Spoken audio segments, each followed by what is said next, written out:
Are you ready?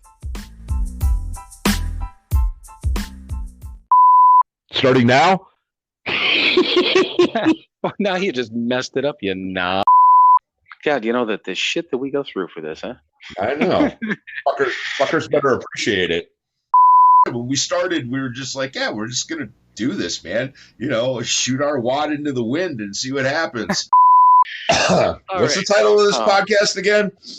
I don't know. I don't know. Something with a penis, I guess. Right. Our fucking faces are everywhere now. Right. You know, but You're welcome, ladies. Right. Popular with the ladies. Right. Oh, I'm not even going to apologize because hopefully it sounds fucking hilarious. Yeah, totally. This is fucking explicit now. The explicit button. Let me use my finger. La, la, la, la, la, la.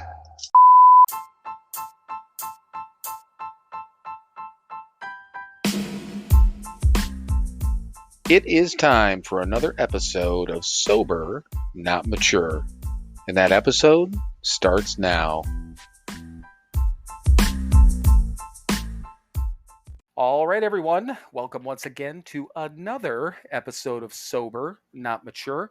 And if everyone's been paying attention, you don't have to put up with just Mike and I this week. We actually have Matt from Sober Friends podcast. So another podcast friend of ours that's on. So Matt, introduce yourself. Let's start off with that part at least, and we'll get rolling. Yeah, my name's Matt J. I've been sober since March 21st, 2014. Tough to remember sometimes. There's a little questioning in your voice there. You all right? I can never remember the year. I get to that point and I just never can remember it. Yeah, I used to drink. Yeah. I used to drink beer. I drank wine. I drank scotch. That's what I did. I act like an asshole, and I couldn't do it anymore. Nice. And now I'm sober. So I guess that's the end of the episode. Right, everybody. Bye. Thanks for coming. Time for you to fuck off. but no, I mean, Matt had when did you reach out to us? A couple months ago, I think. I guess it's been a while now. It has been, because it had been so long that I told Mike last weekend when you and I were messaging back and forth this past week, and I said, hey, shoot me your email just so I have it. And I completely forgot that's how we got in touch. You had emailed me. I had your email already, and I'm just like, God damn, I forgot that. So yeah, no worries. Yeah, but we want to. There's a lot of stuff that I think we can talk about, and one of the ways that I know I messaged you about it, Mike and I talked about it. We're all on the same page. Basically, we want to talk about sobriety, but obviously we want to hear a little bit about your story. The cool part is that anyone listening, everyone that's listened to us before, if they haven't, they know where to find our stories. Plus, we've talked about them for 65 episodes. People can hear your story and your podcast. You've talked about it for how many episodes, you guys? 100 and some at least, right? 120 something. I think I've got a couple that are in the queue right now. So I've recorded 130, but 127 have been released. Okay. So I've been at this a little bit. Cool. So you've talked about your story once or twice on your podcast. More than a few times.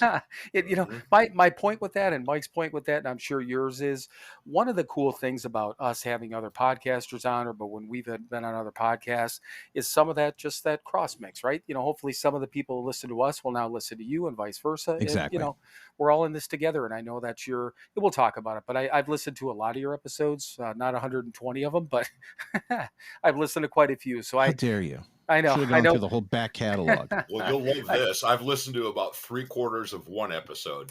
That sounds like me. I give about one. I listened to the latest episode, and what I loved about it is like the first 10 minutes was about me, and that is what every sober podcast should be. It should be about me. Right. All of them. Right. Exactly. So one of the things that I know we had talked about, just doing a brief background on your story, and Mike always kind of keys that up best. So Mike, tell them what our mindset is on telling our stories. Absolutely, man. We want to know who you are. We want a little qualification, but we know how to get fucked up. We know how to ruin our lives and the lives of everyone around us. So, we want to get to the solution, but we do want to get to know you a little bit. Yeah, I would tell you the worst. Early on, I was at a work dinner, and there was booze everywhere. And it was early on, and I'm just like going into the bathroom saying the Serenity Prayer every 5 minutes or so. And I realized I'm going to plan to go to a meeting, and I wasn't feeling great. I had a head cold, and I found the speaker meeting nearby, and there were two speakers, and they got up, and each one of them did 29 minutes, and each ended with, and then I got sober, and there was roaring applause. And I walked out of there dejected. Just hated that. I don't want to hear, I want to hear a little bit there, but I don't know if there's any differentiation when it comes to how we drank, because everybody could find a way to be more fucked up in their drinking. Right. It's a different thing to have really good sobriety and have done something that you've learned from. So my parents all had drinking issues. My father was an alcoholic. He drank one of those big bottles of Gallo every night. My stepfather drank poorly. So my father was physically abusive, my stepfather emotionally abusive. So I came from this family that drank, like everybody around there. And I swore I was not going to be like my dad, and I wasn't going to become an alcoholic. And when I started drinking, I could get to a certain line. I had these parameters that if I only drank so much, so many times, I would never be an alcoholic. Right. I could stay before that line. Here's the deal. If you have a mindset, you're already over the line.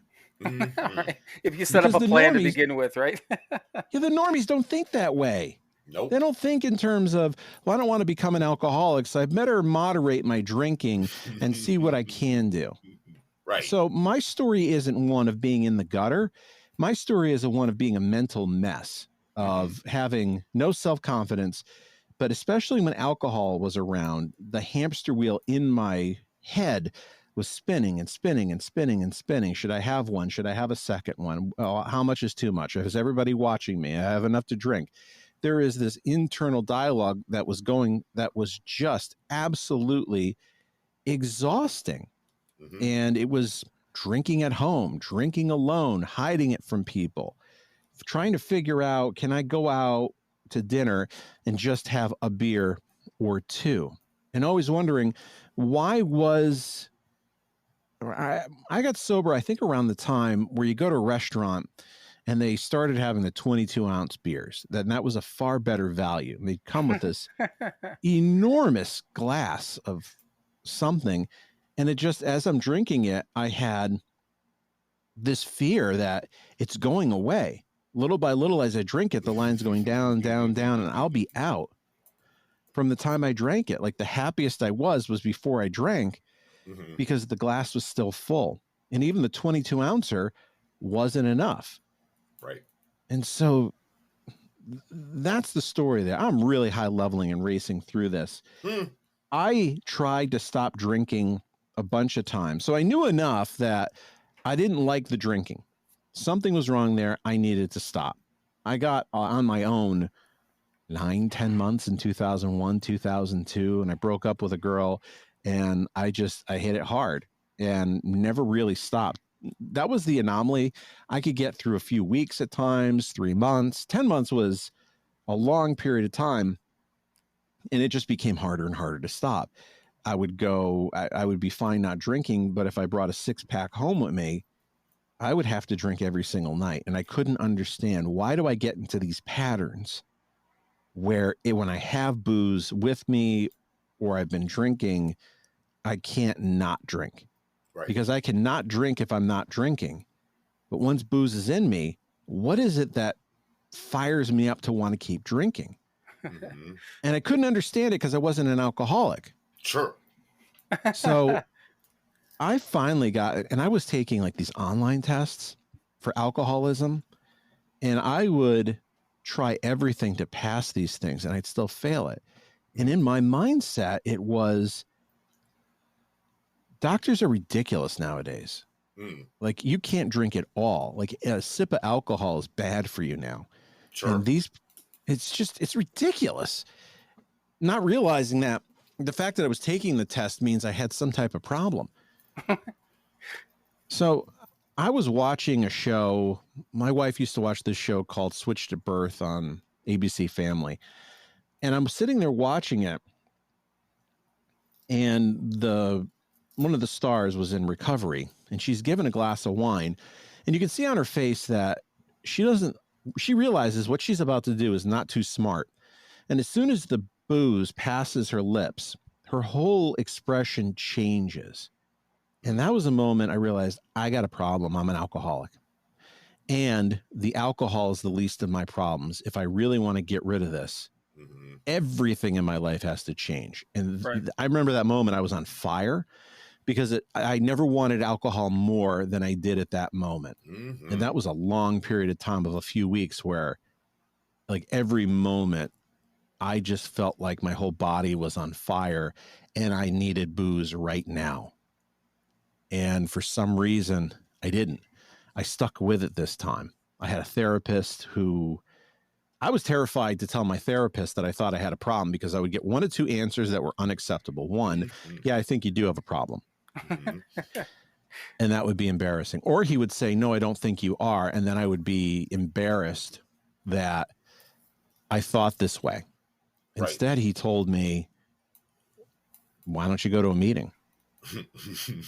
And it never occurred to me to go to a meeting because a meeting is where these old guys who are drunks in trench coats sitting on folding chairs in an unfinished basement where life has ended. A sad, sad, horrible place. And it turned out that's not what it is at all. Like one of the first meetings I went to, everybody was having a good time. They were laughing. And I didn't know if I was in the right place or not. Because it was like everybody, it was very loud. There were a lot of people there. There was a lot of energy in the room. And I figured this can't be the AA meeting because how could people be like this if they've given up drinking? They should be mourning. And that's the thought I had. And in recovery, it's not about mourning. Now, everybody has a different path to recovery. And with the internet, I think it's fantastic that there are other ways to do this. I think the commonality is you got to have, the last episode I listened to you're talking about a friend who passed away and your friend was doing it herself. And that really connected with me. No matter what you do, make sure you got a crew that you're doing it with because you cannot do this yourself. I mean, maybe you can and you can white knuckle this yourself, but you're going to be a miserable prick. If you really want to be, to me, sobriety is I'm happy. I can do this without alcohol. I have other tools to do this without alcohol so that I can be happy. I can't do that alone. I need somebody else to be with me to do this. Well, you know what's funny with that too is that I mean, Mike and I just happened to be together. And seriously, it's we joke about this in plenty of episodes, but you know, whether it's the universe or specifically just people kept putting us in the same place for doing the same things and this and that. We became friends, and you know, I mean, it's corny, but you know, the rest is history, and we've been, you know, really good friends for a long fucking time now. But one of the things we used to talk about it in group, and we were just talking. We saw. Last weekend when I was in Cleveland, we saw Marty, who ran the sober living facility, and he was talking about, you know, all the guys and different changes and things like that. But we got on that conversation even last weekend, right, Mike, with, you know, having somebody to talk to, somebody to turn to. I mean, it's, if you don't, I mean, I don't know what I would have done, right? No, absolutely. Yeah. You know, and I mean, you know, I've said it plenty of times, you know, yes, I'm a loner. I'm an isolator. I was always, you know, I live by myself. My girlfriend isn't always the happiest about that, but you know, we've been together almost 8 years. So something's working, but, but yeah, you know, I like to be by myself. I work by myself for the most part. Me I too. live by myself, you know, yeah. And it's just the way I like it. But, yeah, to get sober, no, I had to, you know, lose that, whatever, that comfort zone or whatever it is, and let other people in. I had to, you know, to be accountable because left to my own devices, I can rationalize and justify anything, and I will, you know, so I need people to bounce this shit off of because I will, you know, I'll convince myself it's okay to drink again. And Mike, I had to go through withdrawal from COVID. I had to mourn the end of COVID because the fact that we really couldn't go out and you couldn't do things and you couldn't go to the movies, this enabled me to stay in my house all the time. And so when it was like I go to the store without a mask on, and I felt like I'm doing something wrong. I don't want to be here. This is bad. And I realized I've got to mourn the fact that I have to re-enter, and I have to have a process of re-entering the world, because I would rather stay at home. I work from home now. I worked in an office where I had people reporting to me. Now I have people reporting to me from Baltimore up to New Hampshire. So I pretend to be talking to people looking at a screen all day. Right. And it's nice just to come down here and nobody's around, and I can be super effective. But I got to be sure that I go out and do stuff with people, because that's not my default setting either. And it's not the best thing. It's not healthy. No, it's not. It's not. Right. And again, like I said, that comfort zone. Yeah. Oh God, I fucking love the lockdown. It was great. You know, I mean, I'm an essential worker. I'm a truck driver, so I worked every day, but the roads were empty, and it was beautiful, man. I fucking loved it. It was your world. Yeah, it was. You know, I went to the store once a week, and that was it. Otherwise, I stayed home. It was great. Yeah. So I had to learn to re-enter. Yeah. We are sick motherfuckers, aren't we? Yeah. So Matt, the first meeting you went to, just tell everyone how you prepared yourself, what your dress code was. I heard that, and then you walked into the wrong meeting. Also, I want you to tell both of those stories. Yeah, absolutely. The first one I went to was a beginner's meeting, because I'm a preparer. I need to be prepared of what I'm walking into. And I went online and I looked through, and there's open meetings, there's closed meetings. Certain people can go to open meetings, certain people go to closed meetings. And I figured a beginner's meeting was perfect, because I figured they'd have a table up front. You'd sign in, you know, you'd get registered or whatever. I don't know, maybe you pay your dues or something like that. Right. And you get immersed into the program. You're going to teach you how to do this. And nice polo shirt, slacks, dress shoes. And I drove to this church in a crappy end of East Hartford. And I went downstairs all by myself, and I was terrified. And I was way overdressed. I mean, I might as well, if I'm wearing that in comparison, I might as well have been wearing a tuxedo in comparison to what the rest of these people were doing. The meeting's a beginner's meeting because it's tucked away where all the sober houses are in East Hartford. So it's easy for the people at the sober houses to just walk over to this meeting, and people are in there shaking and baking. It was sensory overload for me because of how freaky the people were. I mean, at the time, this was like, what am I doing here? Because it was a more urban setting. It was people fresh out of detox. One guy just muttering to himself that he always relapses. I relapse. And I'm like, I'm not like these people. I was, but I didn't think it at the time. Right. And I had enough in me to raise my hand and say, you know, I'm new here and I'm terrified. And they pulled me aside. They gave me my big book. It's still this big book. Day one big book is the big book I still have. Nice. And I'll do my best to hold on to it because it's seen better days. But they were nice to me. Unlike most places where you're new, they were nice. They pulled me aside, come upstairs. We're going to introduce you to people.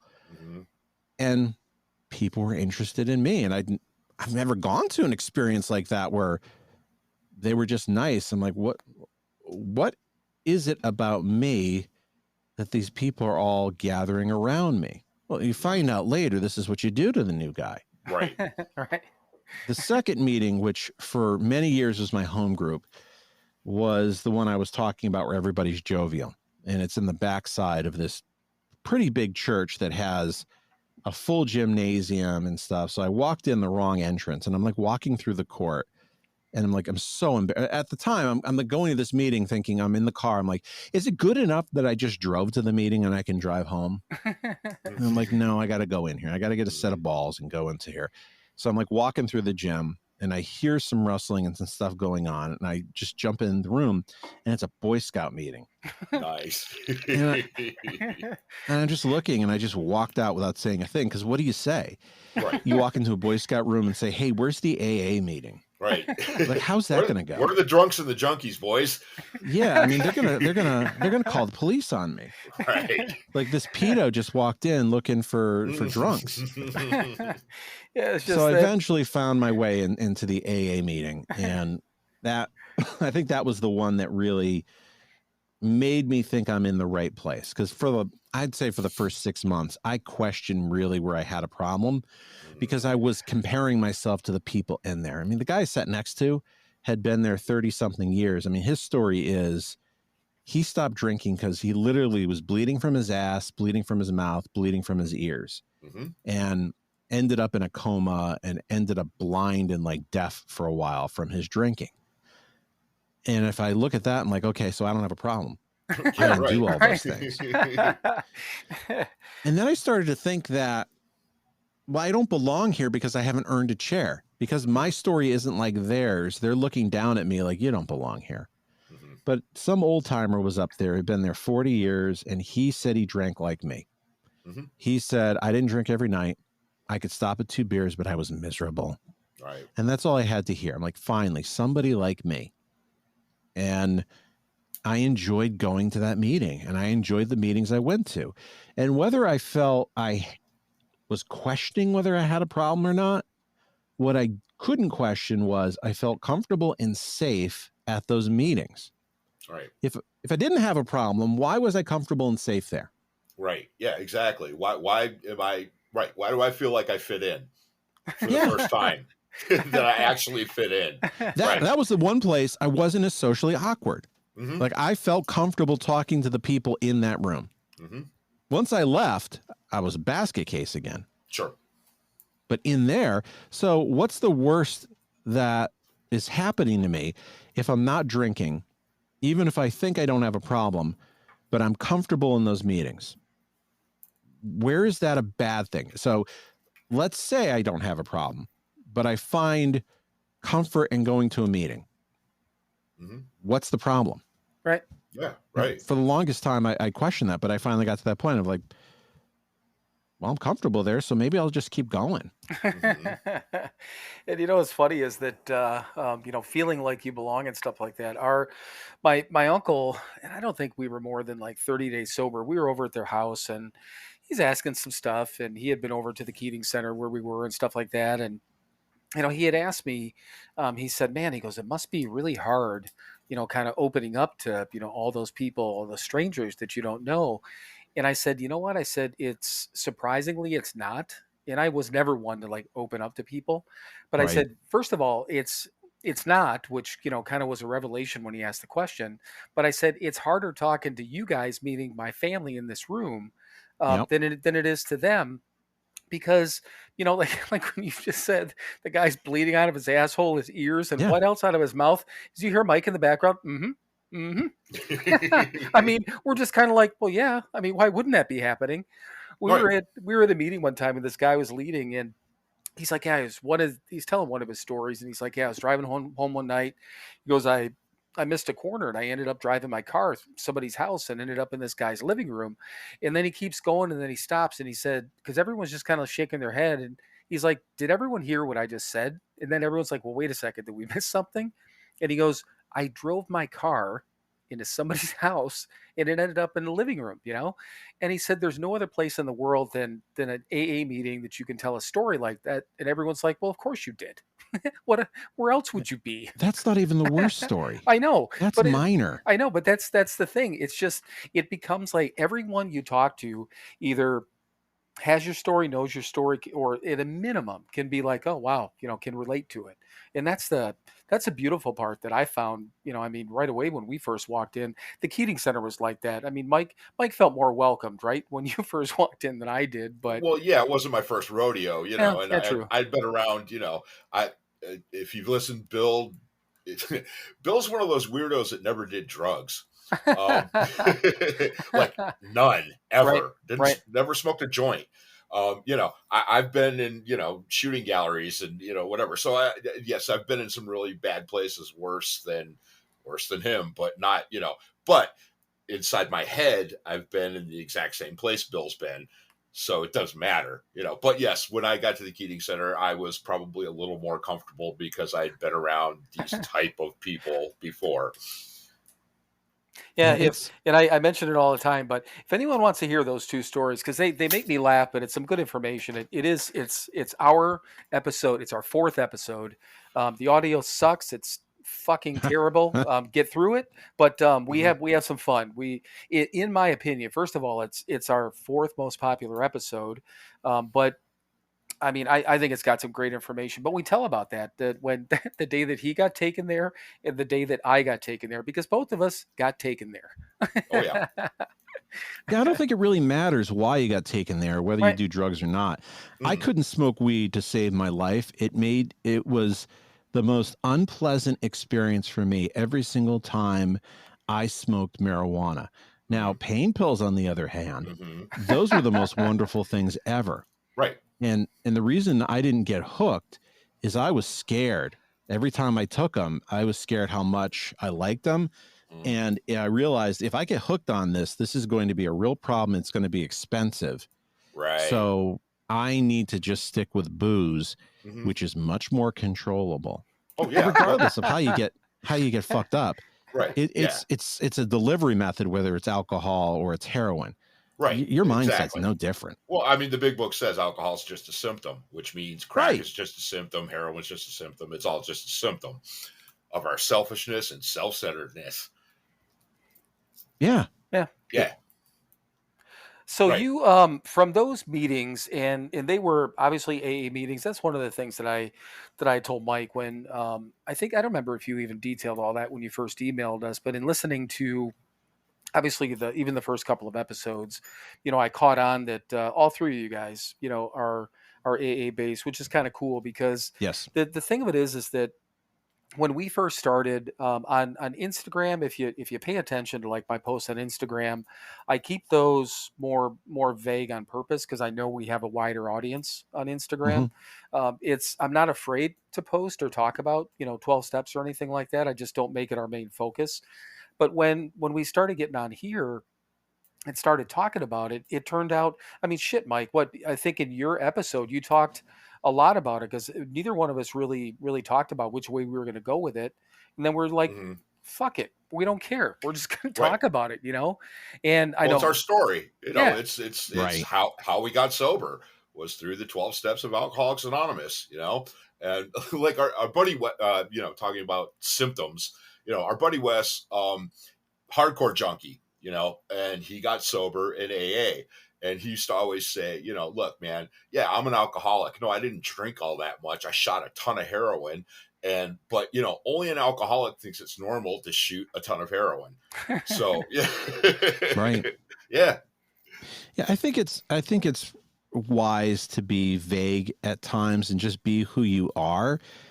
Somebody had mentioned, I had a guest on recently who said, I don't understand why you asked me to be on because you're a 12-step podcast and I'm not a 12-stepper. And I'm like, I don't know if I'd say I'm a 12-step podcast. I'm saying that's my tradition, but if you have a different way, I want to know about it because I'm genuinely curious.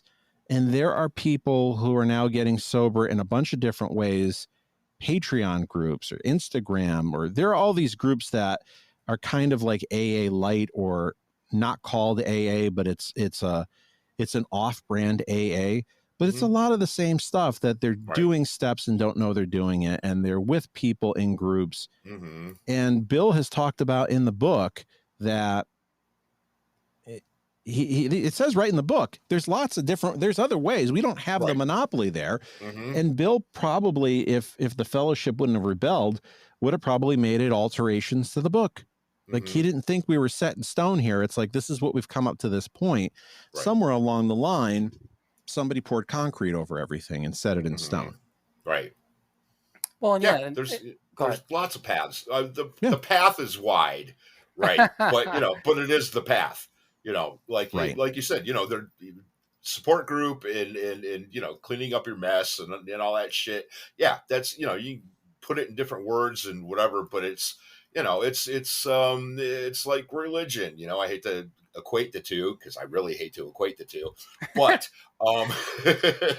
but I mean, basic every religion is basically the same. You get together, you realize you're not the be all end all. There's something bigger than you. You need to be a part of it and do its work. Same shit. It's all the same. You're basically doing the steps every. Yeah. I don't know what your religion of birth was. Mine is Catholic. You are basically doing the 12 steps in a Catholic mass, because you have to go through those 12 steps to go up and get the communion, which is the grand finale of the mass. But to go through it, you've got to talk about your defects, and you've got to ask for forgiveness and do amends as you go along the path to getting that communion, in a sense. And the whole purpose of religion that people miss is you need a path to salvation. Right. If you're Catholic, it's confession and getting the host and going to church and doing this and that. But it's religion, to me, is just a tool to help you get to salvation. It's the same thing with AA. It is a tool to get you to a place where you can live life on life's terms without the need to drink. Right. And I think, like religion, you can take it too far where AA is the be all and end all. And you miss the point of, why am I here? What am I working on? Right. Yeah. To make yourself a better person. Right. Bottom line. Yeah. Right. Don't be the asshole that you were yesterday. Be a slightly better version asshole today. and Mike and I always talk about, I mean, we talk about the big book. We talk about things in the big book. Mike has a couple of favorite passages we'll talk about. We do readings, all those different things. But, we refer to ourselves as not being, big book thumpers. We're not ones that are going to, route and, have everything in the book and follow it by this. We follow the things in the book, but we do it based on the way that we've learned and lived by other people, not necessarily going, well, on chapter 6 and page whatever. I know where some of the stuff is, and so does Mike, but the same deal. I mean, our sponsor told us, it didn't, Bob is the one that told him we didn't get sober to sit in church basements. Wasn't it? Right. Oh, absolutely. Yeah. And I mean, that's the thing, it was to the point when we first got sober and we had something to do, and we had this string of meetings that we were hitting. I remember talking to my sponsor about one thing, and I'm like, but I'm going to miss this to go here. And he's like, he reminded me of that. He's like, that's okay. Do this because you could do that, we missed going to Founders Day last year. Founders Day is next weekend. We're going again. But I had the privilege of babysitting for my grandson, So I got sober to do shit like that. I don't give up shit like that just to go do stuff that I can do another time, But I mean, a balance, right, Mike? That's what we try to figure out. Absolutely. Yeah. Right. Yeah. And it's prescriptive. It's prescriptive to where you are at that moment. I had somebody who lit me up early on because I wasn't doing a 90 and 90. Now, granted, I probably got pretty close. I was probably doing 4 or 5 meetings. I ramped up early on. I was doing 1 a week, then I'd find another and do 2 a week, and then 3 a week. And I was ramped up to about 4 to 5 meetings per week. I also had a newborn at home, a 1-year-old, a kindergartner, and a wife. And then a wife who wasn't too pleased I was going to all these meetings and wanted to know, okay, when does this end? When do you graduate? Right. And that was a multi-year conversation. And somebody's yelling at me, you're not doing a 90 and 90. No, I'm not. And I told him flat out, I'm not going to. He's like, well, you're going to drink again. Just watch. You're going to drink. And I talked to my sponsor and my grand sponsor, and they were both like, you're not doing anything wrong. Right. When you have questions, you ask. The things you're missing meetings for are valuable. Don't listen to him. Right. And I've stayed away from people like that who are rigid of program for the purpose of the program. I went to one meeting and the guy was yelling at me about something that I'm like, this is bullshit. What you're ripping me up about. And I stopped going to that meeting. I just went somewhere else. Right. I'm not the type of person who's just not going to do the program. It's okay. If this isn't working for me, I'm going to go to another place with people who are like-minded. And there's a big difference between, well, I'm not going to do any work and I'm willing to do the work, but I have responsibilities that I have to take care of too. Like Bill, your grandchild, grandkids are only that age so long. Yeah. You can't miss those opportunities. Well, he's turned into like Right. an adult in the last 2 months. I mean, I was there a few weeks ago, and he's fully walking now. And the last time I had saw him was a few weeks before that, and he wasn't completely mobile. That hmm that dude, that little dude wore me the fuck out, man. But It but happens but fast. in the best way, you know. And to go up to, because I'm in Indiana right now, to go up to Appleton and back, and I've done it in a day before, not too often, but the drive back and forth, it's like X number of dollars in gas and X number of amount of time in the car for a relatively short amount of time there. And I don't give a fuck. I don't care. I'll do it. Yeah. I would do it every weekend if I needed to, you know, because, and, you know, I mean, Mike's got, I mean, his granddaughter's now 15. Yeah, I was about to say she just turned 15. Yes, it goes fast. And she was 2. She was 2 when we got sober, turned 2, right? Yep. Yeah. Yeah. She turned 2 like a couple of weeks after I got in the Keating Center. Yep. Yeah. Yesterday she was 2. Yep. Exactly. Now she's 15. You know, My son wanted to go a year ago. He wanted to go to the gym and lift weights because he wanted to put on some muscle. And I had been to the gym in the past, and I can teach him how to do that. He's teaching me all about muscles now and the right exercises to do. Everything I could possibly teach him is obsolete. He knows more than me, and he is pushing me more than I ever could. Like, I think about that. I'm like, you were this baby when I was working out, and this baby is now teaching me better information about my workouts. Like, this is incredible. How did this happen? Right. right? Right. Yeah. Right. Yeah. Well, yeah. You just stayed sober. Right. Yeah. And that's part That's how of it it. happened. Right. I look at these family things as part of my amends. Oh, absolutely. Every time I have a chance to go do something for the family, be it, you know, I work on Saturdays, so I leave for about an hour or two during soccer season, which is not that long, and go and watch my kids play soccer. Then I come back to work. To me, that's an amends of I have a chance to be present for an hour and watch these kids play, and they know I'm there. Right. And I wanna blaze a better path than I had growing up. Absolutely. That's why I did this. Right. Yeah, exactly. And it's, glad you brought that up, man. Cause, I mean, I love the fact that people say that they worked the steps in past tense. That's just insane to me. I mean, the way we were taught was we do 4, 5, and 8 to the best of our ability, and we don't ever have to do those again. That's what the 10 steps for. But that means that all the rest of those steps, I've got to work on a daily basis every fucking day. And I do. I try to, to the best of my ability. But yeah, that ninth step, man, that never ends. And that's a good thing. Yeah. I don't want it to end. My goal each day is try not to add to the list. Yep. Right. That's it. Yeah. Right. It's not easy. No, it's not. But again, that's what that 10th step is for. So you don't have to go back and add to that 8th step. Yeah. Exactly. Yeah. This is what 12-step stuff is ruined for me. Is when I'm a dick, it's ruined because I know what I have to do, and it nags at me. And I'm sorry. I shouldn't have done that. Right. I understand. No, I have to say I'm sorry. You have to understand. I have to do this. God damn it! This shit's making me a better person. Yes. There was with the whole 10-step thing, and I mean, it started. I mean, well, all of these steps started really early in our recovery. You go to the bathroom, you wash your hands, paper towel, shoot at the can, pops off the rim and pops out. Before I got sober, I would have left it there, and I'm walking out. I'm like, fuck, man, I got to pick that up. But there's been a couple of times when, in one in particular, and I told this story in early episodes, but I had a manager when I moved back to Wisconsin, so 3.5, maybe coming up on 4 years sober, and I had this review that should have happened long before then. I thought I was kind of, and I'm going to say quote unquote, air quote, promised a raise that I didn't get, and this and that. It was basically a reach around type of review that I got with here's a little 3% for you, and it made me mad. And I told her that.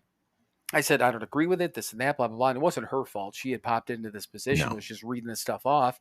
But I said, HR is the one that said this to me, and this is what it is. And I said, I'm going to go to HR. I'm going back to the training room. I'm going to write this up. But I said, no, I don't accept this. I'm not signing it, blah, blah, blah. I wasn't even probably as I don't know, even as excited as I am now when I said that to her. Mhm. But I walked down all the way to the end of the office. I got back into my training room and I started typing some stuff and I'm like, fuck me. So I had walked all the way back there, went and got a cup of coffee, knocked on the door, and I said, do you mind if I, have a minute? Went in there and I apologized for the way that I acted. And she's like, you're upset. I understand what you were told. She said, you were disrespectful. You don't have to apologize. It's all good. And I walked out and I'm like, fuck me. So I'm like, I didn't want to apologize because I didn't like her to begin with. But Right. I'm like, I did have to, because at least I didn't have that in the back of my head, what if, even if she didn't take it the wrong way, it's our side of the street. Got to keep our side of the street clean, Yep. That's really the beauty there, is you're not doing it for political purposes. You're doing it for things that maybe nobody else would know, or you never have to do, but and that's enough. And just having enough of that mindset makes you attractive enough to other people that they might actually want to be around. Right. Right. Because I was repellent a lot of the times. And now I think about, what can I do for somebody else without getting something back? Right. And it took me a long time in sobriety to get that point. It's not like I flipped a switch and I stopped being a dick. I didn't. Like, Right. For instance, somebody today, I have another podcaster friend who has a pretty successful podcast, and some dude reached out and said, I really liked your episode. I ripped it, and I'm going to put it up behind a paywall on my Substack. And so I'll basically accept this as consent if you don't get back to me. Yeah. And the first thing I thought is, I can find this guy immediately. The first question I'm going to ask him is, hey, can you teach me how to rip off other people and make a profit off of it? And the second thing I would have said was, you remind me of a piece of shit who didn't survive the flush. And I would have done that. And I'm like, you know what? I won't. He probably deserves it, but I won't, because nothing good will come of that. So I just told my friend in private, I was thinking to do this, but I'm not going to. And maybe a few years ago I would have. Right. Yeah, as they say sometimes, thank God I have a couple of these days sober that stops me from doing those sort of things. But Right. you know what? Actually, Mike, what do you think? Good time for us to take a quick break Yeah. on the, what did you say, Matt? The shit that didn't flush. Say that again. That's a great way to Didn't survive the didn't flush. survive the flush. I think that's a great way to go into a break. It's a floater. It's a floater. There you go. All right. Well, stay tuned for more gems just like that right after this word from our sponsor. Hey everyone, it's your friends at Sober Not Mature. Hi there. And yes, it's both of your friends this time. Hi Mike, how are you? I'm well. How are you, Bill? I am doing well, but we do have a purpose. We actually usually talk about our one website, but we actually have two websites now. So two websites in one. All right, so everyone knows we still have the podcast website that is www.SoberNotMature.com. And we just launched the store website, so we also have that. Do you know what the website address is on that one, Mike? Of course I don't. It's pretty easy, Mike. It's www.SoberNotMatureShop.com. But from the podcast website, you can still hit the store link and get into the web store, or you can access it from our Instagram page through the highlights. We've been posting quite a bit about it, and we'll continue to do that. But do you know what's on the second website, Mike? Well, there's a store. There are products that you can purchase for you and your loved ones. Well, Mike, do we still have merchandise? We have merchandise. Well, we got T-shirts and coffee mugs and all kinds of crap. And one of the coolest parts, we also do have all the recovery books from Hazelden, which is kind of a big deal. That is a big deal. At least for us. So all the books that we read, God Grant Me 24 Hours, the Big Book, the 12 and 12, all of those books are available for sale on our website. And again, that store website is www.sober. Trying to help, man. I know you are. You're not helping though. Okay, now I got to say www.SoberNotMatureShop.com. SoberNotMature.com. Visit that today, or visit the podcast website, which is, again, the podcast website. So www.SoberNotMature.com. did you just say SoberNotMature? Yeah, sure. Write that down. Yeah, like fucking mushmouth or something. All right, everyone. You've suffered enough with this, and we'll get back to what we were talking about previously. So visit the websites, though. All right, everyone. Welcome back. And your 3 floaters are back there with you, too. Just bobbing And along. the smell remains. just bobbing along, floating along. So, and you started talking a little bit about the podcast, Matt. And I'll be honest with you, I don't remember how you, if you started the podcast, or if you and you and the 3 people started, or the other 2 guys started. How did you get into it, and why? I guess is maybe the 2 questions. I did a fan podcast before this of another show. So I was doing a podcast that was totally unrelated to sobriety. And I realized I didn't want to do that podcast anymore. It made me feel icky. I realized, I'm like, this is not a good thing for me to do. And I had all the equipment, and I always had in the back of my mind, I'd love to do some type of recovery podcast. When I got sober, I listened to Recovered, which was like in 2014, was about the only podcast I could find on recovery. And I thought it was kind of like that still now. And I'm like, oh, I could get into this, and I can do this well. And then I realized there's thousands of them out there now for every stripe of recovery. And I just realized I wanted to do this, and it's just sort of evolved over time from that. I didn't start with co-hosts. I got them in just because it was hard to get a guest each week and just talk by myself early on. So I invited my friends to just come in and kind of hang out with me, and we would talk through some stuff, and they were excited to do it. It was a way that the 3 of us could hang out together. And it was like another meeting we had a night, and that's just kind of how it happened. I can't say it was a great plan.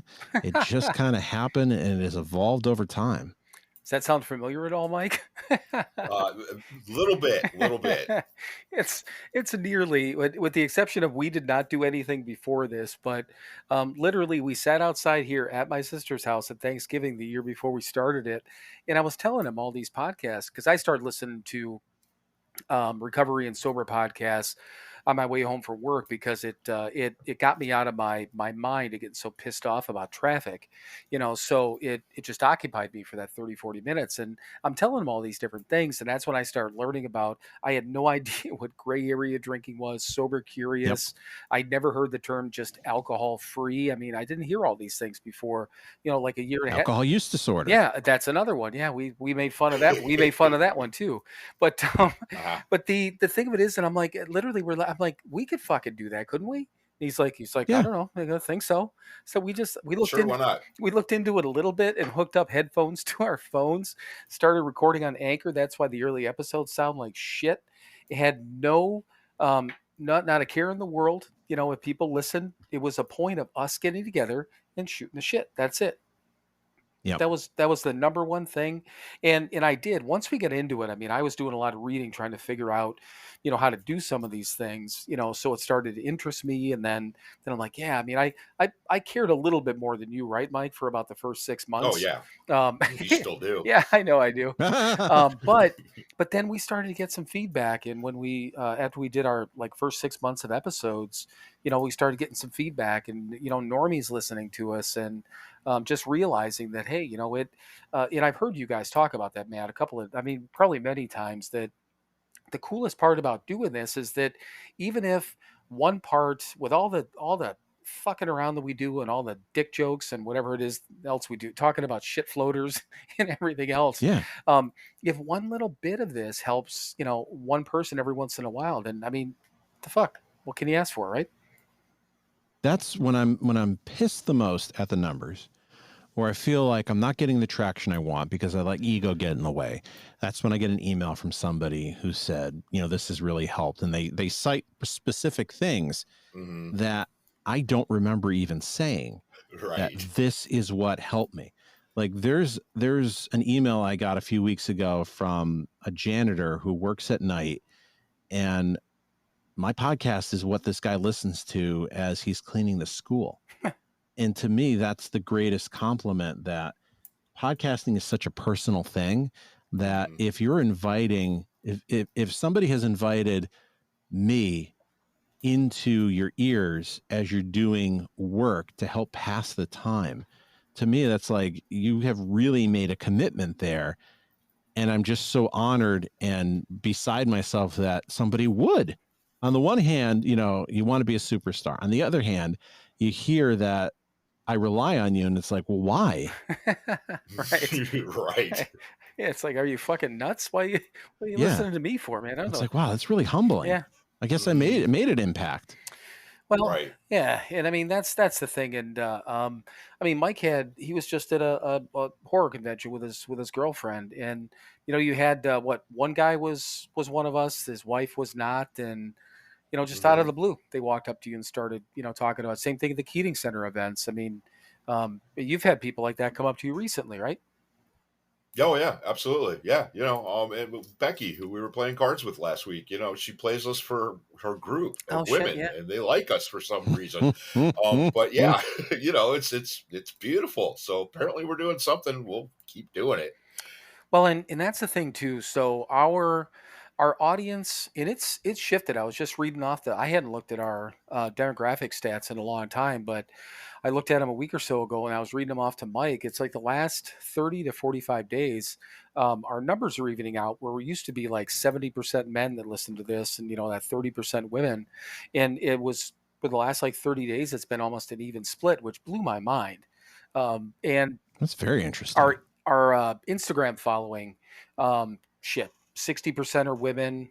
Age groups are probably between 25 to what I say, like 25 to 30, no, 44, something like that. It's Something like yeah, that. these two like younger age groups that's our Instagram followers. But I post a lot of I post a lot of crazy shit though.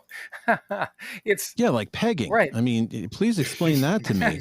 My God, Well, that is my greatest nightmare ever. I mean, if my wife came in with a big old dildo, it would be like a cartoon where feet don't fail me now. It would be lifting me out as fast as possible. Like it's the ending of the Benny Hill show. Right. right. I'm running away from that thing. Well, and with Instagram, with this thing, we've said from the start whatever's on our mind, and I like the other thing that we do. We made a rule to begin with. It wasn't even a rule. We just agreed we're not going to edit shit. The only thing that I do when I say like that middle part where I put the our website promo, I just need enough space so I can see where it is to cut that and place that that website promo in there. And the only other thing I do, I cut the silence off in the beginning and I cut the silence off at the end. I don't edit anything else. So everything that comes out, we get dogs barking, you know, shots fired, fireworks going, whatever it is, it's in there the entire time. And we did that figuring we don't care. Whatever comes out of our mouths, if something weird happened, we can always take it out. But Instagram was a different story because I'm like, I don't know how far I can push, but I've had fun trying to figure out where that line was and or is, and keep moving it a little bit. And the worst part about it is the people who follow us encourage the fuck out of me, and I'm going to keep doing it. It helps with your brand. If you've got a brand of sober, not mature, then it gives you a lot of leeway that you are expected to live up to the name. and every once in a while, and I do it every morning. I post a reading every morning that's serious. It's a recovery thing out of one of our books. Or every once in a while through the day when I've been laying a bunch of garbage, I'm like, I got to look up something recovery related, and I throw something in there. I've actually people say to me and message me, they're like, damn dude, that was actually far more mature than I thought, or that was actually that was kind of deep. But you know what? It's the thing of it is like I didn't know that I knew about the person who had passed away, you know, because I knew Mike knew her and his friend of Mike's daughter and all that stuff. So I saw that she had passed, didn't know the story. I did not know we were going to talk about it, and I did not know exactly what happened. But how long was that? We talked for probably close to the first half of the episode, right, Mike? Yeah. And it was right. I mean, we had taped the week before, and I knew about it, and I was like, should I talk about it? And I needed to give myself a little time to process things a little bit before I talked about it. But yeah, I came to the conclusion that it was important. I needed to talk about it, and apparently I made the right decision because Oh, you even absolutely Matt's did. yeah, even Matt said, yeah, you listen to it, and yeah, exactly. It's So what I remembered. Right. right, And it is one of those things there that I mean, sometimes we don't know. I have all these notes, and throughout the sometimes. yeah, so I have notes on little topics that we could talk about, and but a lot of times we just pop on, like the week that Phyllis died. She was one of the founders of the Keating Center. We had I had all these different things written down on the sheet, what I thought might have been cool things, but the minute I found out she died, I'm like, well, I know what we're talking about this week, right? And we did. Hmm. And Right. our mom died back in October, and it was like we waited like 24 hours, and I texted Mike or talked to him, whatever. We're like, we should do Hmm. this week's episode, right? And he's like, fuck yeah, we're doing it. And we talked Hmm. about it. We did. We talked about her. The next one was a wrap up. It was like 2 weeks in a row. That was all about that. But we needed to. I think it was important to get that shit out there. And like you said, getting together with the guys, with Steve and John, it's Hmm. your opportunity to have a meeting. Mike and I had a meeting to Right. be able to. This is what we do. We don't go personally. He and I don't go to a therapist. We don't go to church. We don't go to group therapy or anything like that. This is it. It's either an AA meeting or getting together with our buddies, our friends, or talking here. This is our place to get shit off our chest. And That's how we do yeah, it. Right. But If you but start talking about your friend who passed away, I may not know your friend, mhm, but I know people like that who have passed sure. away. right. Right. Everybody in the audience knows people like that. You're helping them. It's a Hmm. reminder. I'm not alone. Somebody I'm listening to on my headphones has the same problem and is in pain like I was. Hmm. Right. And we're getting through it, and we're getting through it sober, and this is how we're doing it, and right, yeah, sharing our experience, strength, and hope. Yep. Well, Right. and it's funny too. So we've been doing this for a year and what, 3 months now, Mike? Coming up on four, something like that. And Sure. yeah, Why end of not? February, yeah, whatever it is. So 3 months, year and three. But we won't even if something happens in our lives, whether it's good news, I mean, if bad news, that we end up, depending on what it is. It's not like we won't talk to each other, but we don't even tell each other stories anymore. I share nothing with him ever. And he doesn't do it either. It's like we get on here and like, hey, by Right. the way, and it gives us something to talk about, but it's something relevant. We Right. talk about life shit. We talk about work. We talk about, our kids. We talk about grandchildren, all these different things that go on. We do it on here. We talk about podcast business. We're like, well, we got a couple of people that did this. So we actually hold like these business meetings while we're on here because it's Hmm. nothing. We're not talking anything personal. We just fucking talk about it on here, So it's been That's a tough one. I'm a big believer in you kind of, if you're doing podcast stuff with somebody, try not to talk too much off the air about it because Mhm. it feels like you're rehearsing it otherwise. You want to keep it fresh for when people are right. listening. So if I have a Yeah. guest on or something, I'm like, all right, we're going to stop talking because I want to keep it for the show. Yep. Hmm. Yeah, I try to do the same thing, and if you, well, whether you noticed or not, when you first got on, we test the volumes, we give you a little rundown, and we Yep. just get people on. We've had people start to tell stories like, "Stop, let's hit the record button," Yep. because I mean, some Absolutely. of Mike has done that. I've started to do that when it's just he and I, and we're like, let's just record this, you know. Yep. Hmm. And it is like you said, keep it fresh. It's just a damn conversation, right? And keep it Hmm. honest. Right. Learn that somewhere. Right. Yeah. Sometimes this is therapy for me that I have to do this because I got a problem and I need people on the show to help Mhm. me. Oh yeah. So I'll come in Exactly. vulnerable and like, I'm really pissed about this, or this is really upsetting me. So help me fucking calm down. What do I need to do? And you as the audience, you get the beneficiary of my pain. Right. Right. Yeah. And again, that's kind of why we all do this, to show people how it works and that it does work. And absolutely, why else are we doing this shit? Right. Yeah, exactly. But there's and I've been pretty open about that when it comes to sobriety stuff. I mean, I always ask, Mike's opinion, and there's been things when I've been, should I do this? And we've had conversations on here. I mean, I've asked him obviously over the years too, but we make life decisions sometimes when we're out here. But yeah, like he said, I never thought about it that way. But yeah, literally showing people, how it's done and all that stuff. So yeah, it's all been good stuff. So, did you go to any sort of like detox, inpatient stuff, No, outpatient? Just I realized I probably should have when I stopped drinking. It wasn't a plan to stop drinking at first. I was dry for probably a month before I realized I had a problem. And for whatever reason, every time I drove into a liquor store, I drove back out. Hmm. I realized that first week, I felt like I was really anxious. I was sweaty every night. And I told my wife, I'm like, it's almost like if I didn't know better, I'm withdrawing from something. So I definitely had symptoms. It might have been beneficial, but I didn't go to a detox or a rehab. okay. Well, and that's kind of was the basis of our story. And we know people, who kicked on their own, whether it was drugs, or Mhm. alcohol, But to Mike's point, and when he was talking about that whole thing last week, before I got, and again, for the life of me, I can't remember where I heard it from, the doctor detox or once I got in the Keating Center, but I did not realize that you could die, from alcohol withdrawals. Absolutely. But yeah, I didn't know it though, so part of me is like, It's very I dangerous.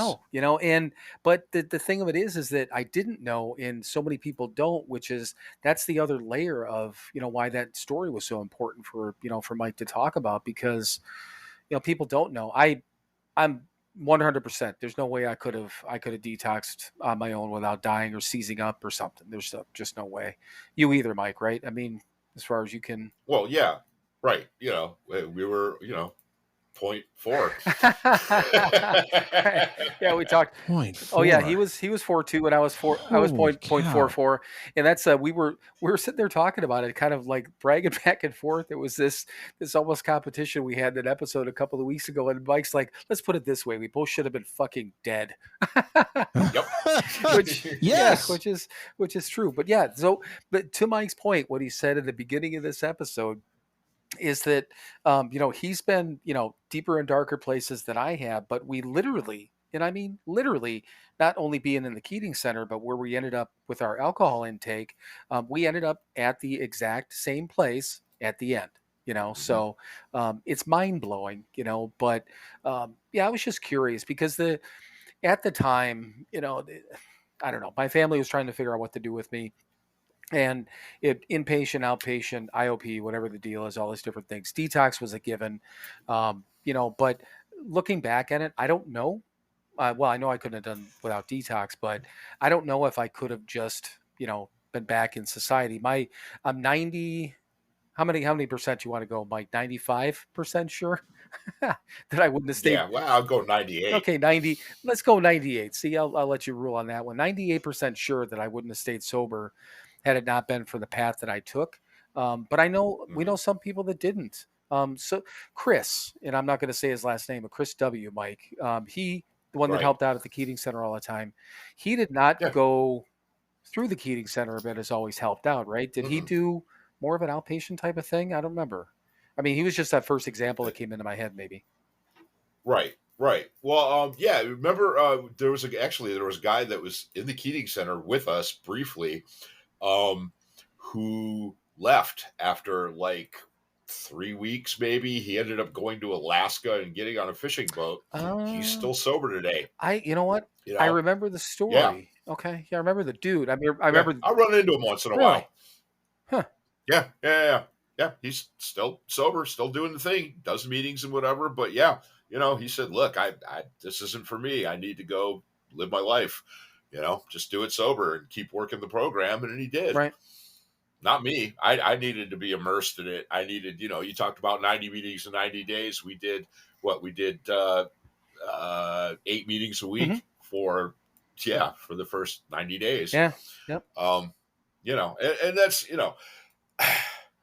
yes, meetings are important, especially in early sobriety, but meetings are not going to keep you sober because I No. went to meetings for a long time, my first rodeos, and I didn't work the program. I was in meetings all the time, but, I would go and I'd get drunk and go to a meeting, um, because I didn't work the program. I that's what keeps you sober, is working the steps. Again, Yeah, getting that I look support at group. meetings as a way of learning the program, and also to get a crew Right. who has your back and that you can teach other people when it comes later on. When I go to meetings, Right. I don't go to meetings because I'm jonesing for a beer. I go to meetings because I get something out of being there in case somebody new is there, so I can teach them how to do this well so they can have good sobriety, so I can be a good influence. Right. The program Absolutely. isn't, I don't want to talk like a big book thumper, but the program is in the book. Right. That's, and you need to go to I mean, I guess theoretically you could work the program and never go to a meeting if you read the book, but you need help. That's dense stuff. Right. And people at a meeting will help you work the program, but a meeting is not an end all. It's, again, absolutely not. What's our purpose for being in this meeting? Right. Yeah. I mean, I've talked about it. I go to one meeting a week now. It's my home group, and I go there to be of service. I'm an active member of my home group. I go there to keep the doors open. I don't need to go there and listen to another guy give his drunk-a-log. I don't need that. Thankfully, there was a point early in sobriety where I did need to go listen to a guy give his drunk-a-log. I don't today. I need to go there to keep the doors open, and that helps keep me sober, and hopefully somebody else. Yeah. Right. Yeah. That's all. That's kind of where I am too. When I go to my home group, I'm of service there, and I share because I want to be a good example to somebody else. And there were new people last week. It was Memorial Day. There were new people, and I didn't want to go, but I'm like, well, a new person might show up, but how likely is that? There are 2 new people there. Right. Right. So you're saying you didn't have the answers, you didn't want to do it, you went and did it anyway, and it worked out for the best. Yeah. Imagine And that. I felt better. So the other thing, Matt, that and you actually say it in your opening about being anonymous, and I know you talked about anonymity and that sort of thing before. Mike and I have talked about it openly, but that was kind of one of the other things that, as we were, it popped into my head, to ask you about that. So, what's your opinion on the whole anonymity thing? You versus, well, either way, what's your opinion on the whole anonymity thing? I have a lot of thoughts on this. I don't know if you've ever seen the movie The Anonymous People. I don't think so. I would highly recommend it. It would be a great podcast topic watching it. So this came out about 10 years ago, and it was about, do we need to be anonymous, and what are the ways that we harm ourselves in being anonymous because we don't have a lobby group? If you look at other special interest groups, they have a way of advocating for themselves that we don't. And there have been periods of time where that changed. In the 70s, there were a lot of celebrities out there, like Jason Robards and Bob Welch. How I learned what alcoholism was by seeing PSAs of Bob Welch striking out Reggie Jackson and saying, "I'm an alcoholic, it's a disease, and I don't drink anymore." Dick Van Dyke in the 70s was very public, and you had these celebrities, and then it kind of went away. I say that at the beginning because I'm trying to be as good to the traditions as possible. I also have a firm belief that if you can be out there in public and you're showing that you're a responsible person and a role model of this is how sobriety can look for you, you're going to attract some people who may want to give up alcohol. And you gotta walk a fine line, but you do need role models out there. Right. And I think that's why a lot of people on Instagram are really helpful, because that may be the only way that you're touching somebody who has a problem and is afraid to go somewhere and is afraid of an AA meeting. Right. And if you're doing a podcast and you really want to promote it and be successful, it's kind of hard to have a promotion policy of attraction, not promotion. So you kind of are forced to put yourself out there. Right. So I'm anonymous to the point of I don't want to break somebody else's anonymity. Yep. And I don't want to be out there and then you can connect the dots of somebody else. But to the point, I really don't care whether people know or not. Right. There's times I may not advertise it, but I'll never hide it. Exactly. Right. Yeah. You're right. I'm the same way. Absolutely. I don't walk around, with a big AA T-shirt on or anything. But I do have a circle triangle on my car. Right. I also have a Hail Satan sticker on my car. And I've actually been stopped in parking lots. Is that an AA sticker? Yeah. Is that yeah? Yeah, I'm a member of Alcoholics Anonymous, and I go, and the Satan thing is just, it's all made up, so it's fine. I'm an atheist, so it's okay. I try to be careful of not to speak for AA, that I talk about my recovery, my sobriety. Right. I go to a 12-step group. I may explain that I do go to AA meetings, but I try not to talk from being a spokesman to AA. Right. Oh, absolutely. Right. AA is just a part of how I keep sober. And that's the thread that I put through the needle a little bit. Yeah. Otherwise, there is something to be said of we've got to stop hiding and we've got to come forward to show that we're responsible people, that we're better, and that sobriety can be a great way of life. And the other things that caused us to drink, those defects, are also in our brain that cause us to be amazing people at work and to be driven and to be compassionate. And I think we're moving in with social media that the toothpaste is out of the tube.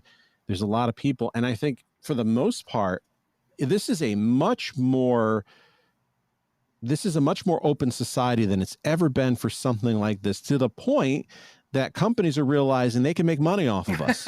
Sober bars, non-alcoholic drinks, not to the point of O'Doul's, but it's not for me.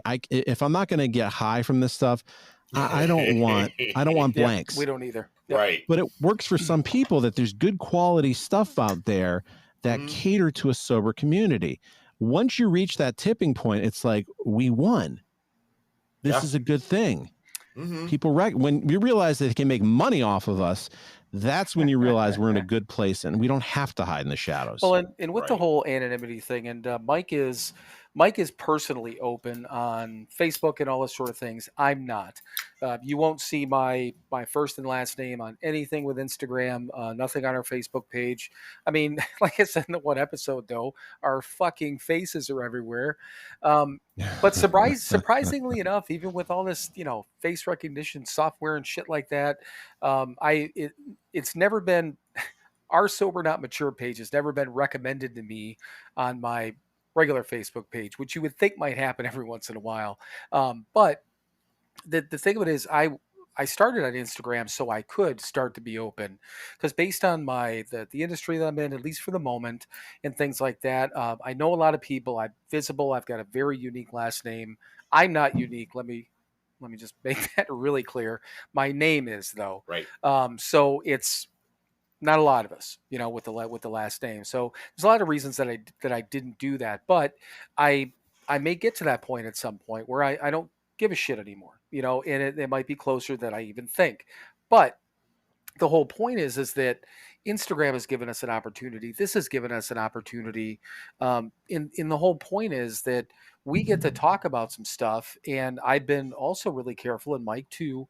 We're careful on whose story we tell, and I don't necessarily mean even from an AA standpoint, but our family, our kids, that sort of thing. We'll tell our side, but not theirs. And we don't. We've said right from the start, and we had a conversation. Shit, Mike, was that in probably the first 10 or 15 episodes? Because I'm listening to these podcasts that have all these disclosures that we're not member of AA and this and that. I'm like, I don't want to get to the point where we have to, give warnings of what we're not. I just want, and both of us agreed, we just want to be who we want to be, and we could do that as long as we're not carrying around and we're not representing AA. We just happen to use that as our path, and as our vehicle. We follow the steps. We live by the steps. We're not spokespeople for it, and we never come across that way. And the biggest thing with anonymity is, and I think that's kind of what you were getting at, Matt, is that it's the biggest part about it, what people misunderstand is, I can talk about myself. Mike can talk about himself. You can talk about yourself all you want. You just can't blow me up. You can't blow Mike up. You can't blow your friends up. Right. That's the point. Breaking anonymity doesn't mean your own. And people that give other people shit for being on social media and talking about their sobriety, saying they're breaking anonymity, that's not true. But I can also see the point of, these folks that are around your coattails, not that they're riding on them, but they're riding along with you. And it's like, well, if he's sober, he must be, you know. So that's Right. a fine line, but we don't run across that very often. I suppose people probably think out of anything, because our sister goes to Founders Day. Some people probably think she's sober and she's not. She's a fucking normie, but and Right. it doesn't affect her. She's not harmed by it, So I think most people would look at it and say, "Oh, that person, they're sober. Oh, that's right. cool." I think that's kind of the reaction now with most people. Right. Whenever Yeah. I tell, like, I go to the doctor and I love that test when they say, how much do you smoke? How much do you drink? I don't. I'm sober. I've been sober for 9 years. That's really neat. That's great. That's Mhm. usually the reaction from most people who are Yeah. normal, unless they have a problem. Like, you can do that? How? How do you get through a rough Right. day? It's Right. like, you got a problem, dude. Right. Well, let me tell you about it. Right. And again, being open about it Yeah. allows you to be there for people that might need your help. That's If exactly why. yeah, that's it. That's all. Yeah. I don't, like Bill said. Once a year we sit there and we brag. Yeah, we're sober, and that's on our anniversary. The rest of the time, yes, I'm sober, but I'm just getting through life like everybody else. Thankfully, I have a way to do it now because my wiring doesn't allow me to do it. I like to say I got a cookbook and a recipe that I know how to repeat. And Mhm. that's how I can be a good boy. Right.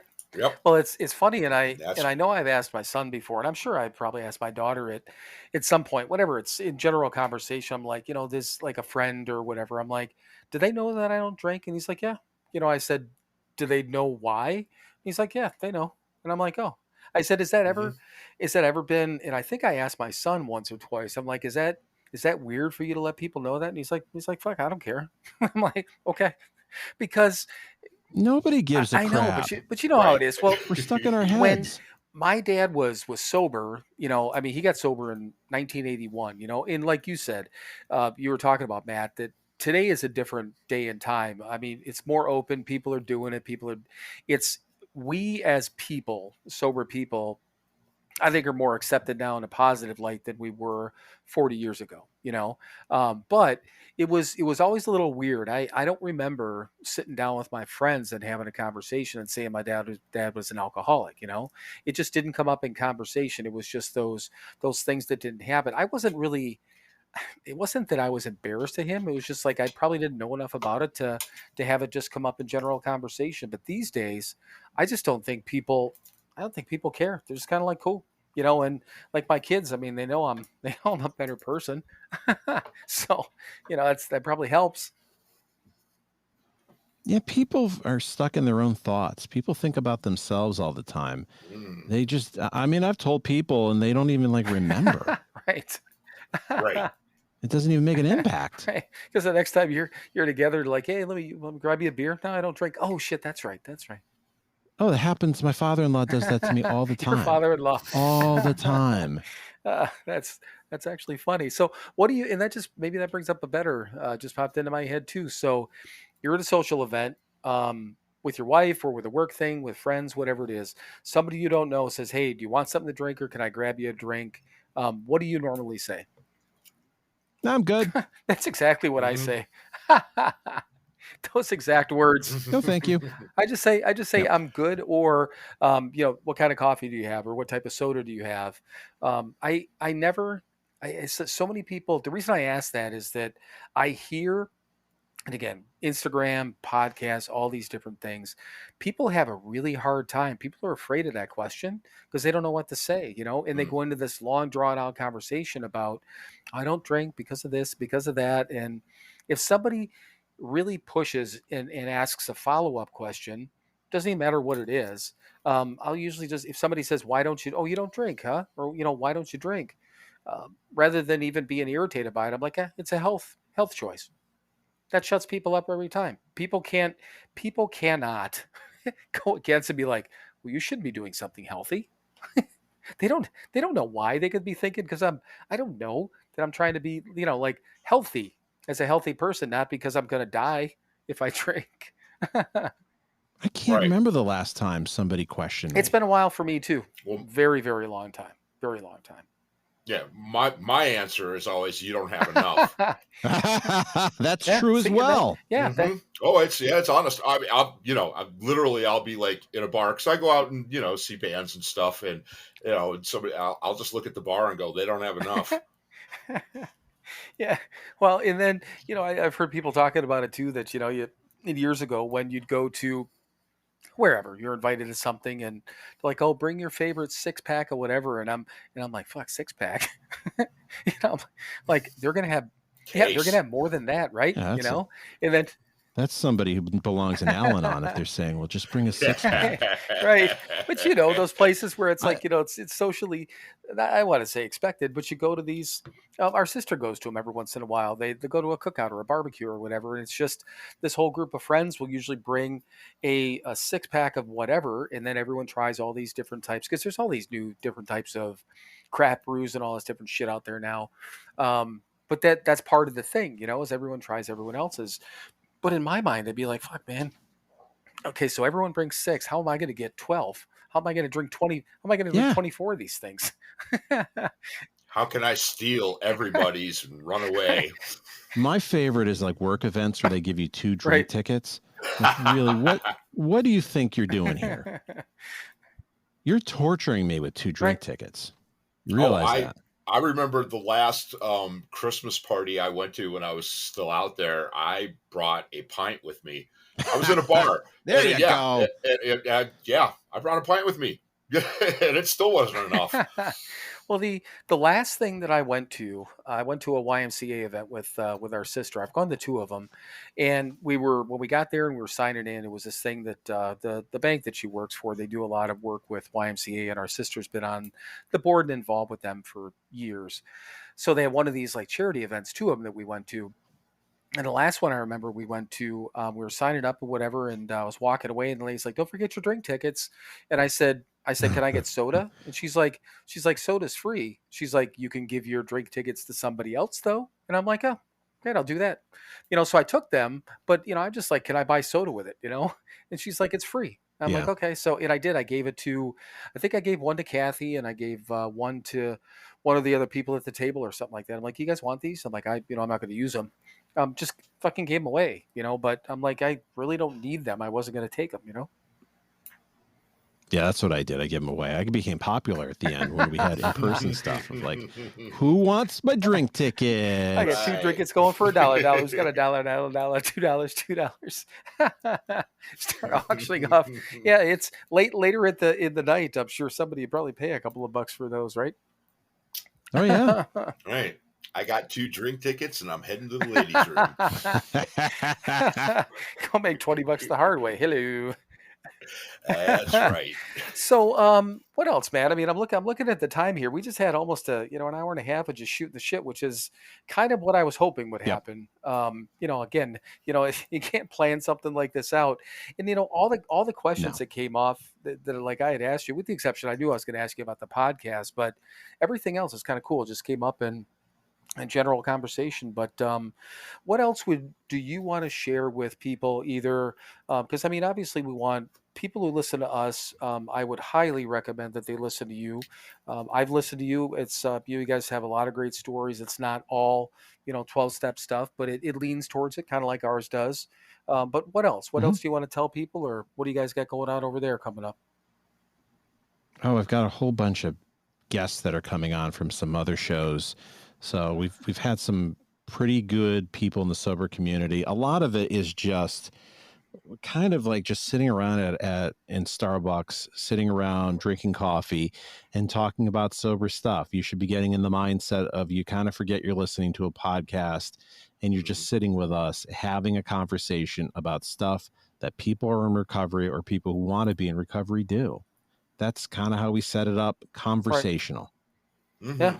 And that's pretty much exactly what we did. We got a couple of comments, I know, at one point, right, Mike, that people are like, it was they feel like they're eavesdropping on a couple of guys just talking about sobriety. And I'm like, then I you're know doing that it was the right. greatest. I'm like, that's the greatest fucking thing I've ever heard. That somebody just sitting on in a, like a fly in the wall, being able to listen to us, talk some shit. But yeah, I mean, that's what it should be. But so leading up to this episode, I had obviously your Instagram, uh, you know, Mhm. Instagram tagged on there. I'll do the same thing coming up in, so I'll have episode clips all week. So if you're listening to this and take a look either on whatever podcast you're listening to, you'll see, obviously what their Sober Friends podcast link is in there.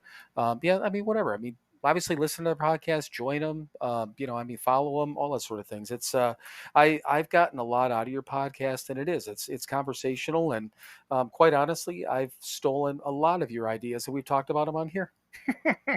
Steal with pride. There are no original ideas. Exactly. I do the same How many thing. times have we said that, Mike? Right. Yeah, there's been. I think I probably have one or two written on my sheet that I've gotten from yours, and just and that's the thing. I'll be just listening to these, and these random conversations come up, and I'm like, that would be a good thing. So I just write it down, and we end up talking about them in some cases.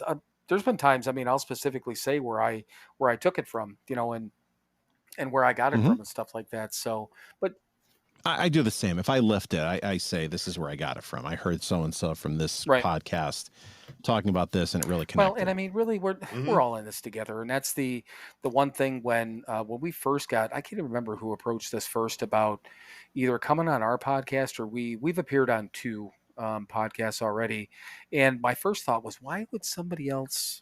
It just seemed weird, kind of like, why do you want to have the competition? But then I thought about it, I'm like, we're all in the same thing, There's like you said, there's a million podcasts out there, and we're all doing the same thing. Yes. We're all trying to grab onto the same people, not necessarily from an audience standpoint, but hopefully to pass along some information. And hey, if somebody happens to listen to our It's stuff, not like radio where you have only one show can be on the station between 2 Right. and 6.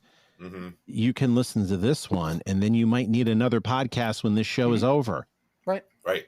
Or 6. I listen to it is hard for me to get to all the podcasts that I listen to. There's plenty of room in rotation for lots of different flavors of sobriety and whatever you're interested in, because there are times that I got to check out and I got to listen to my wrestling nostalgia podcast or some politics or just something to laugh and, get out of my own head.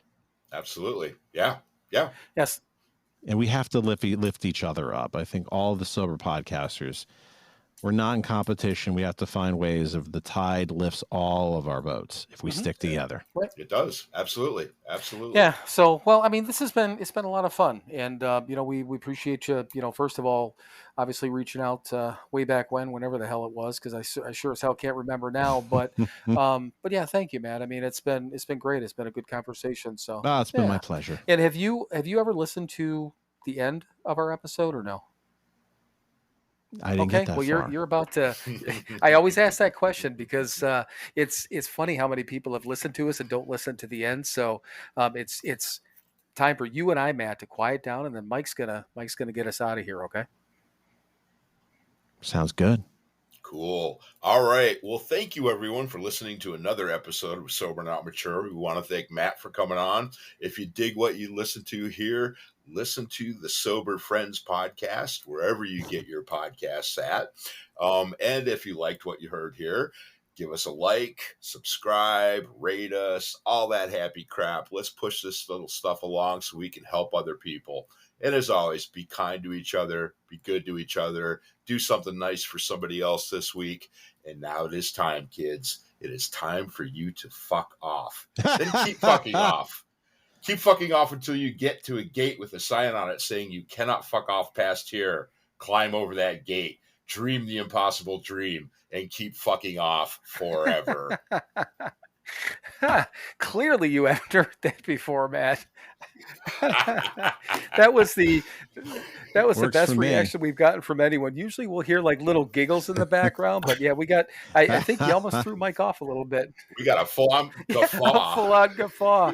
So the short story and this might have been even an episode like 4 or 5, we were trying to figure out, again, a way to, like, air quotes, sign off of our episode. And Mike's like, the only thing I could think about is telling people to fuck off, And so we did that. Yeah, Go we with your did that for the gut. longest time. And then our sister found that was a meme that she sent to both of us. So shit, again, now 6 months, I think, Mike, at least, that we've been using that. Mhm. Yeah, At and least. we get Yep. people now on Instagram messages. People have left us reviews. They sent messages to me, say, "Here, share this with Mike and tell him to fuck off." And it's a thing. Yeah, it's a thing. People now do it. They tell us to fuck off and keep fucking off all the time now. It's great. And we It's love fucking funny. Hey, you found your gimmick. Hulk Hogan at his leg drop. You tell people to Right. fuck off. Yeah. That's it. Yeah, See what works for people you. seem to enjoy it, so it's all good stuff. But seriously, Matt, thank you. We truly appreciate you coming on. Seriously, it's been a great time. Oh, my Mike, pleasure. Mike, has I been love you, awesome. brother, and I know I will talk to you soon. And both of you guys, I love you both too. of you guys have a good night and goodbye. Bye.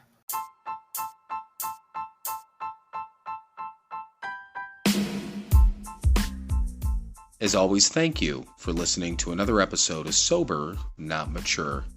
To access all of our content and interact with us, please visit our website, SoberNotMature.com. Thank you again for listening, and we will talk to you soon.